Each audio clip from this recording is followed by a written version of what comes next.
As a Labour Party member, it's the surge in support for the Labour Party. Oh, yeah, but it wasn't enough, was it? It wasn't enough. Well, it was enough to stop the government forming an overall majority, and it also ended Theresa May's... Theresa May is fatally damaged, as many commentators are now saying. Well, she doesn't seem to think so. Well, she may not, but she's made many mistakes so far, and she's going to carry on making mistakes because she's actually... a rather cack-handed politician, isn't she? Well, she has made some gambles and lost. She made a gamble over David Cameron did over Brexit and lost that. And this, it's actually, they started off, the Conservatives, didn't they, 20 points ahead in the polls. Mm. Well, yes, and of course she took that as a kind of endorsement of her policies, and even though people didn't know what the policies were, and she was arrogant.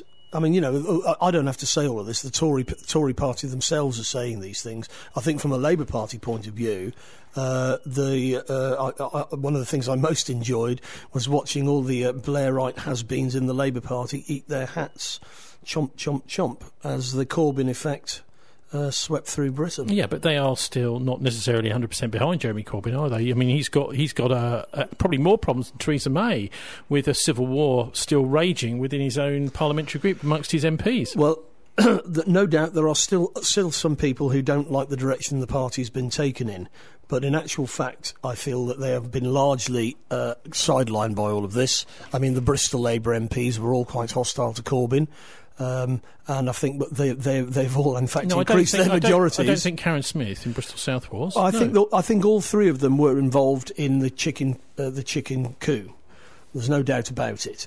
And all of them genuinely believed that it was Jeremy Corbyn should be given a second test to see if he really was the best leader, a bit like the second referendum. No, the rules of the Labour Party are clear. If people want to run a campaign, a leadership campaign, they can, and they did, and they lost. And they still carried on moaning, and I think the proof of the pudding is in the eating. It's quite clear that Jeremy hasn't won, has he? They were quite right. He can't Jeremy Corbyn has put a 10% surge on Labour's vote from a very low level because of the internal infighting that we had. And the fact that he's not managed to form a government is not really his fault. If there's anybody's fault, it's the people who are attacking him. He's actually clearly managed to mobilise large numbers of people who didn't vote before. Millions of people who registered to vote who didn't vote previously have come out and voted, and that is an incredible achievement. And you can't take it away from him. He's been a fantastic campaigner. He's won 2 elections in a row inside the Labour Party, and he's also basically fatally wounded. Well, people will say he can draw great crowds, thousands of people like a rock star, but he can't win an election. Well, he can't win an election. Let's put it this way: under first past the post. It's very hard to win an election against the Tory party in this country because it's rigged, which is now why the Tory party... Well, OK, in what way is it rigged? It's rigged because, in actual fact, most of the votes counted, most of the votes that are cast aren't counted. It's only in marginal seats that those votes make any difference at all. So, in actual fact, most of the people who participated in the election on Thursday, only a tiny minority of them, their votes will count for anything. Different, of course, in elections in Northern Ireland, Scotland and Wales, because they've moved towards proportional representation in those 3 Celtic fringe countries. Well, and the rest of Europe. And, of course, there's going to be a real problem for Theresa May now as she goes into negotiations, for example, with the Irish government, with the DUP on board, is that she hasn't got 50% plus one of the British people behind her. Everybody else she'll be speaking with across the European table will have 50% plus one and a solid mandate. Well, that's and they're going to say to not her, her fault, is it? Well, it's the fault of the electoral system. It's the British electoral system, but it means that her negotiating position is fatally weak. Because others are just going to say, you don't represent the people of Britain. Changing the electoral system is a discussion for another day, Martin. No, it's not. Yes, it is. Inside the DUP, the DUP has suddenly become crucial, hasn't it? That's right, because the electoral system makes them crucial. 10 votes. Yeah, as I said, we'll talk about the electoral system another day. What we're talking about today is the electoral system we've got and the results we got last night. Inside the DUP is 10 MPs who are going to be deciding the fate of the Conservative Party, issue by issue, apparently. They're going to be deciding the fate of Britain and Brexit. But, of course, the whole question is what kind of Brexit are they going to push for? Is it going to be a hard border or a soft border? Well, they're certainly going to get their And way, also there aren't comes questions about legitimacy. In Northern Ireland, in the 6 counties, the majority voted to remain inside the EU. I know you've got a big thing about this. No, I'm talking about the referendum now. I'm talking about legitimacy. No, I'm talking about the DUP have got a legitimacy problem as well. At the end of the day, we've got a result tonight. Yeah? Yes, I'm just going to point out that the DUP have got a legitimacy problem as well. And the DUP... and what's happening on Ireland is actually one of the main issues, isn't it? About the border. So they will be probably getting their way. What do you think is going to happen with that border? Well, I'm just pointing out to you the DUP have got a problem, which is the 6 counties voted to remain in the EU. Now, what the rest of the parties in the rest of Britain are saying, that vote is sacrosanct. We voted to leave the EU, but the 6 counties voted to stay. Now, the DUP want to leave the EU, but in actual fact, they've got a referendum decision which overrides a voting in election decision, which says that they've got to stay in the EU. So they've got a real problem. Well, they're going to be rather torn, aren't they? Well, they're going to have a real problem finessing that. And I'll put a link up to our show page about the DUP. He's one of the greatest political journalists in Northern Ireland ever, from the Belfast Telegraph. And he's written an article a few years ago all about the DUP, an investigation really into it. His name's Liam Clark, and he died, I think, about a year and about 18 months ago. But in his investigation, he discovered that almost all the members of the DUP are both Free Presbyterians, or a lot of them are Free Presbyterians, and members of the Orange Order. But actually, when it comes to their MPs, they're almost all Free Presbyterians and all members of the Orange Order. So when it comes to becoming a candidate for the DWP, the first question is, are you in the order? Yeah, I don't think there's much doubt about that. It's the Orange Order's political wing. Can you explain what the Free Presbyterian Church and the Orange Order are? Well, the Free Presbyterian Church was, I think, if I'm right, it was a church set up by Ian Paisley, so it's actually Ian Paisley's church. The Church of Ian Paisley? Yeah, I mean, he set it up. I mean, it's not a long-running denomination. It's his denomination. And the Orange Order, of course, has been there since the 18th century to uphold Protestant supremacy in Ireland.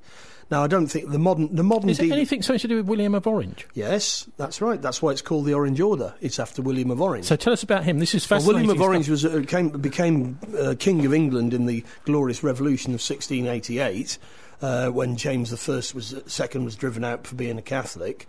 He was from Holland, where the House of Orange had become the, stadtholders, as they were called. But, of course, the original Orange is in France, in the south of France, and that's where the original family came from. But, of course, in terms of... So Orange is a family name, simply, is it? Well, it was originally a region of south of France where a family came from, and they eventually became the rulers in Holland, and then, of course, the rulers of Britain, and, of course, the whole Orange...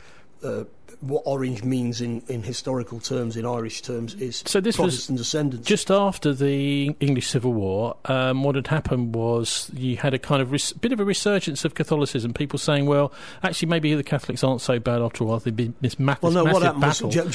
So what was this Glorious Revolution all about? Well, James II, who was Charles II's brother, he came to the throne because Charles II, although he got many illegitimate children, hadn't got any legitimate ones.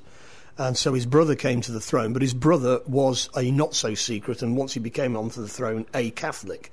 And, of course, the way in which the settlement of the Restoration, when Charles had come back to power, was that he could come back to power, but that he couldn't... there wouldn't be a Catholic king in Britain. In fact, Charles II converted to Catholicism on his deathbed. But, of course, the Protestant... He'd been a secret Catholic, really. Yeah? Well, he was a secret Catholic, basically. And that, of course... So this is all tied up with this whole sectorian thing between Protestants and Catholics? Yes. I mean, and, of course, in modern Irish politics, this continues. Of course, and to some extent, you find this in Glasgow and other places. But I mean, that's the Irish question. The Irish question is clearly going to be front and centre of what's going to happen in Britain now, which was always going to be the case. Even if Theresa May had won a handsome victory, the first thing she would have had to do is sort out the Irish border. Now, I think the positive thing is I saw a spokesperson for the DUP on the TV, and he was saying, "Well, we don't want a hard border." Now, that's hopeful, because if they don't want a hard border, then I think that a deal can be done, because there's no reason to have a hard border in Ireland.